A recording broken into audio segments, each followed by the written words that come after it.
The scent of dust and distant rain always brought him back to that day. A day that started like any other scorching Arizona morning. David, a man whose hands bore the permanent calluses of a life spent building, was just finishing his shift at the construction site. He wiped sweat from his brow, the desert sun already beating down relentlessly, promising a brutal summer ahead. He was thinking about Sarah, his daughter, and the promise of ice cream they'd made for later. Life was simple then, a rhythm of work, family, and the vast, beautiful expanse of the American Southwest. He didn't know that by sundown, his world, and the lives of countless others, would be irrevocably altered by a single, terrifying news report. Later that evening, the television flickered to life, its usual cheerful programming replaced by a grave-faced anchor.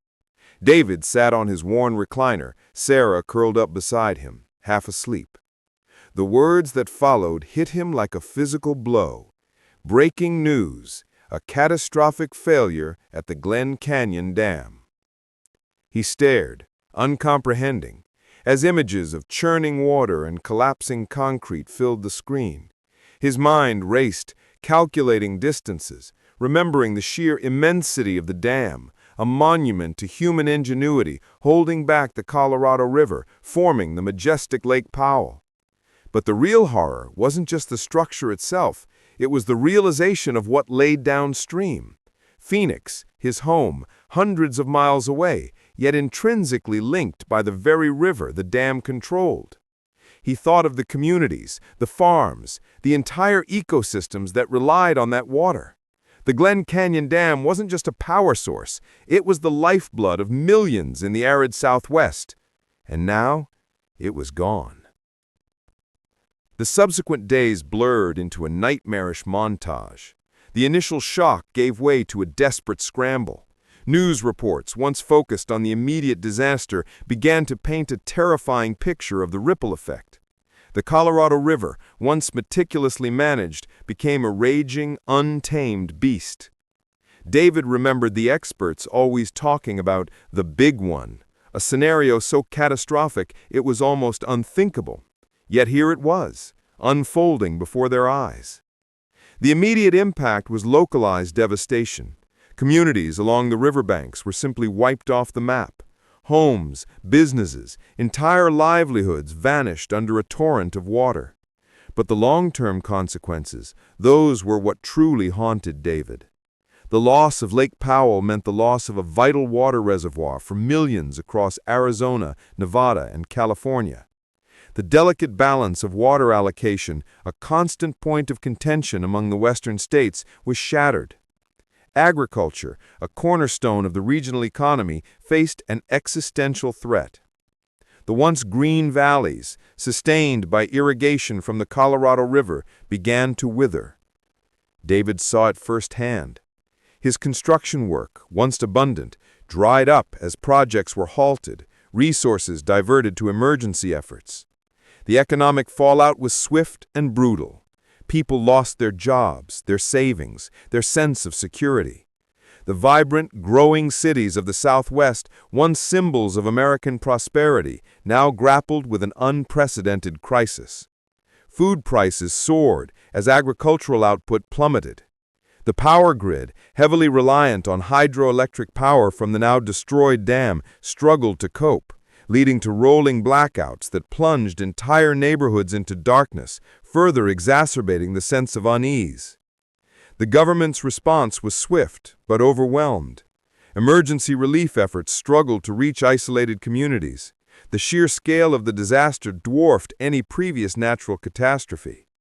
David volunteered, spending his days helping evacuate the displaced, his nights filled with the silent dread of what the future held. He saw families torn apart, their lives reduced to what little they could carry. The stoic resilience of the American spirit was tested to its limits, replaced by a quiet desperation. The environmental impact was equally devastating. The intricate ecosystems of the Grand Canyon, once sculpted by the controlled flow of the river, were now subjected to unpredictable floods and droughts.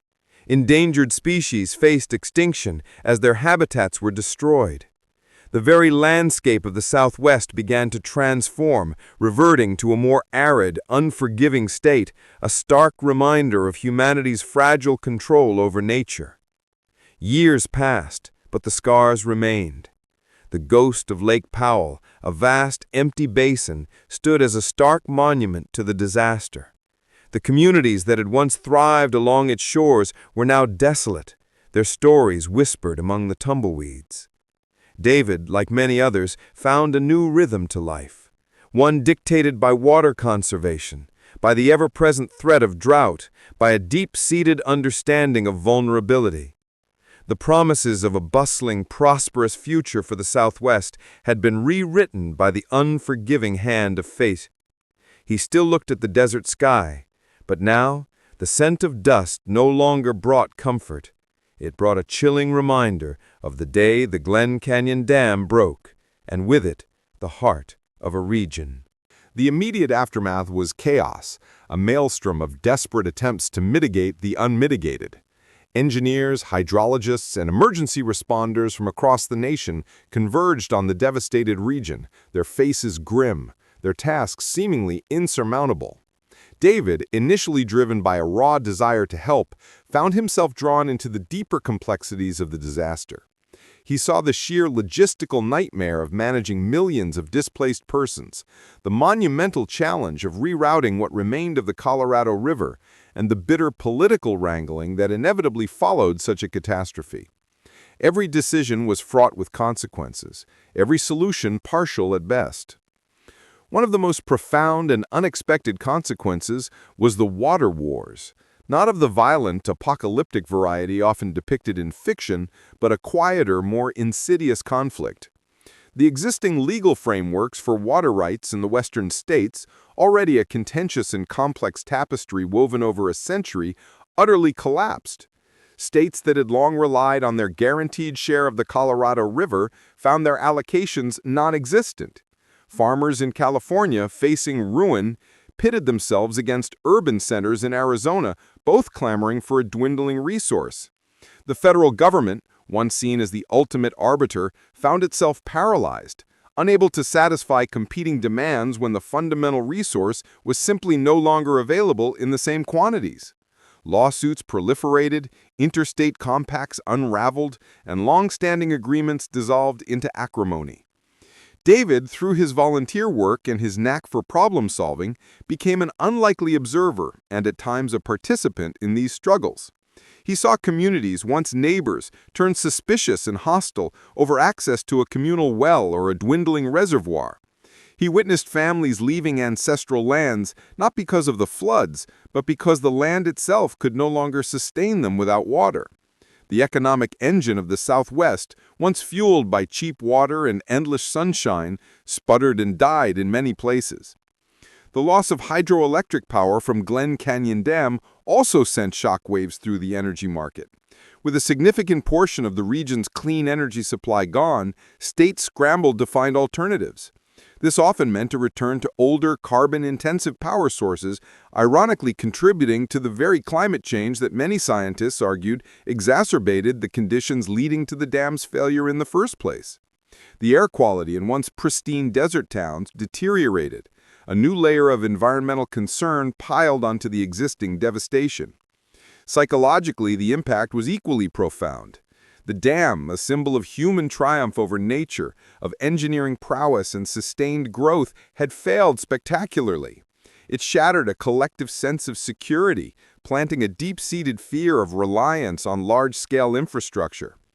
People became hyper-aware of their water consumption, their energy use, their very footprint on a now fragile environment. Sarah, who had been a child at the time of the disaster, grew up with a different understanding of the world. Her generation was raised with water consciousness as a fundamental principle, a grim inheritance from a cataclysmic event. David often thought about the sheer improbability of it all. Glen Canyon Dam was built to withstand almost anything. The official reports later cited a confluence of factors: unprecedented seismic activity in a supposedly stable region, combined with subtle, long-term structural fatigue that had gone undetected, and a sudden, extreme fluctuation in water pressure during an unusual weather event. It was the perfect storm of natural forces and unforeseen vulnerabilities, a chilling reminder that even the most robust human creations are ultimately at the mercy of the planet. Years later, a different kind of resilience began to emerge. Innovation born from desperation flourished. New technologies for desalination, water recycling, and drought-resistant agriculture became priorities. Communities reimagined themselves, focusing on sustainable living in smaller, more localized economies. David, now older, found a new purpose in advocating for these changes, sharing his first-hand experience of the disaster to underscore the urgency of adapting. He'd often visit the edge of the vast empty basin where Lake Powell once shimmered, now a stark, alien landscape of parched earth and resurrected canyons. It was a place of ghosts, of lost dreams, but also a crucible where new understandings were forged. The scent of dust still brought him back, but now, mixed with the sorrow, there was a faint whisper of hope. The hope that humanity, having faced its reckoning with nature, might finally learn to live in harmony with it, understanding that some battles are never truly won, only endured and adapted to. The story of the Glen Canyon Dam disaster became a cautionary tale, etched into the collective memory of the American Southwest. It was a story not just of loss and devastation, but of the relentless spirit of people forced to redefine their relationship with the very elements that sustained them. And for David, it was the story of his life, forever shaped by the day the water stopped flowing as it should. The years that followed the Glen Canyon disaster carved new lines not only on the landscape, but in the social fabric of the Southwest. The initial unity, born of shared tragedy, slowly frayed under the relentless pressure of scarcity. It wasn't just about water. It was about power, identity, and the very definition of progress in a land that had always promised endless possibility. David observed these shifts with a weary resignation, a man who had seen too much to be surprised, yet still too human not to be saddened. One of the most insidious consequences was the rise of what became known as water refugees. These were not people fleeing war, but people forced from their homes by the slow, relentless creep of an uninhabitable environment. Small towns, particularly those reliant on agriculture or tourism centered around Lake Powell, simply ceased to exist. Their populations migrated, mostly to larger urban centers that still clung to a precarious existence, further straining already overburdened infrastructure and social services. David watched as once vibrant communities, where generations had lived and worked, became ghost towns, their vacant homes slowly reclaimed by the desert. Sarah, now a young woman, felt this transformation acutely. She chose a career in environmental policy, driven by the trauma of her childhood. Her generation was tasked with the unimaginable, not just managing a crisis, but fundamentally reimagining the future of the Southwest. They faced unprecedented challenges, from negotiating new interstate water compacts that accounted for the vastly reduced flow of the Colorado, to pioneering large-scale infrastructure projects that could transport water from new, often controversial sources. The concept of water equity became a central debate, challenging established rights and forcing difficult conversations about who deserved access to life-sustaining resources. The disaster also spurred a cultural shift. The romanticized image of the rugged, individualistic cowboy battling the elements gave way to a new archetype, the resilient, communal problem solver. People learned to share, to conserve, to innovate at a grassroots level.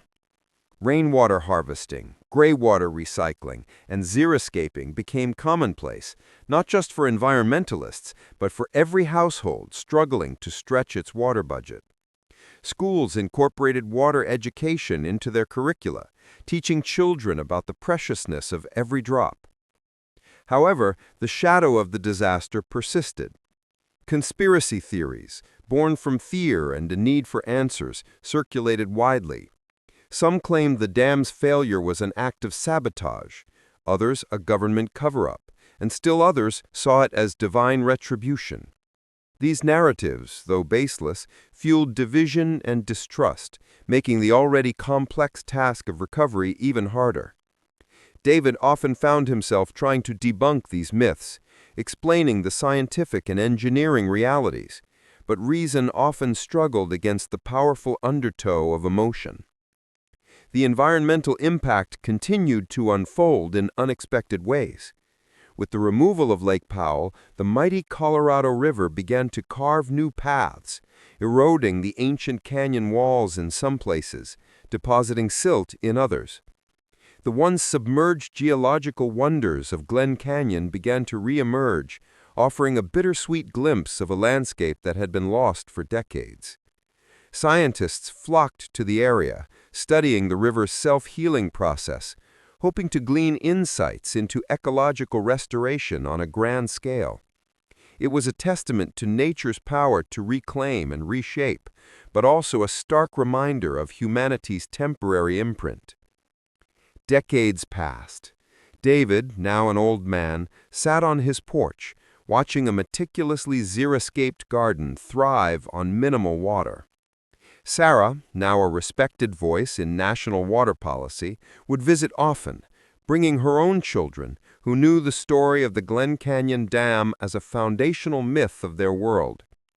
The vast, empty basin of Lake Powell was no longer seen as just a scar, but as a monument to a critical turning point. It had forced a reckoning, not just with water, but with humanity's relationship to the planet, to technology, and to each other. The lessons were hard-won and enduring. The Southwest had been forever changed, its trajectory altered by that one fateful day. But from the ashes of devastation, a new kind of resilience had emerged, a more thoughtful, more sustainable, and ultimately a more humble way of life. The story of the Glen Canyon Dam disaster was a testament to loss, but also to the profound capacity of the human spirit to adapt, to innovate, and to find hope even in the most barren of landscapes. It was a painful, undeniable truth that sometimes the greatest lessons are learned through the most devastating of experiences.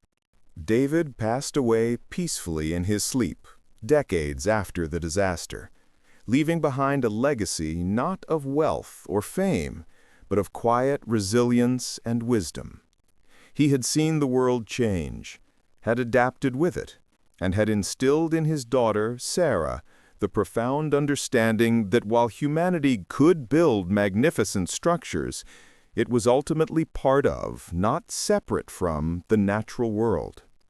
Sarah, now in her prime, continued her work, her efforts contributing to the ongoing complex management of the Colorado River and other vital water resources across the West.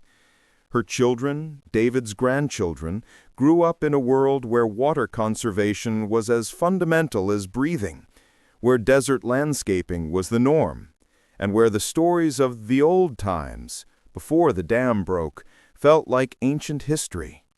They understood, instinctively, the value of every drop. The Glen Canyon Dam remained a haunting, skeletal ruin, a stark landmark against the backdrop of the Red Rock Canyons. Tourists and scientists alike visited its desolate expanse, a pilgrimage to witness a cautionary tale carved into the very earth.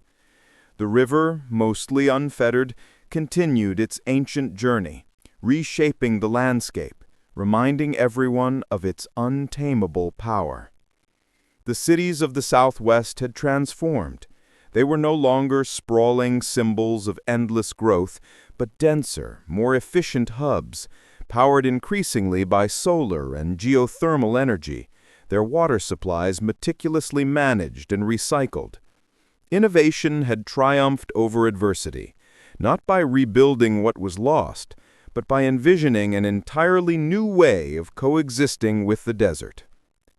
The story of the Glen Canyon Dam disaster became enshrined in textbooks, documentaries, and oral histories.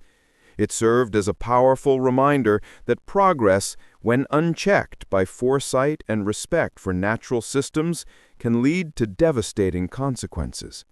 but it also became a testament to human ingenuity and the capacity for collective action in the face of existential threat. It was a sad story, certainly, filled with loss and hardship, yet it wasn't a story of ultimate defeat. It was a story of a profound re-education, a forced humility that reshaped a region and in some ways redefined the American spirit of resourcefulness.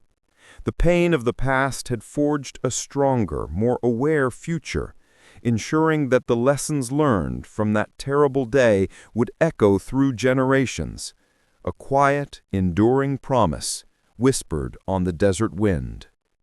Never again.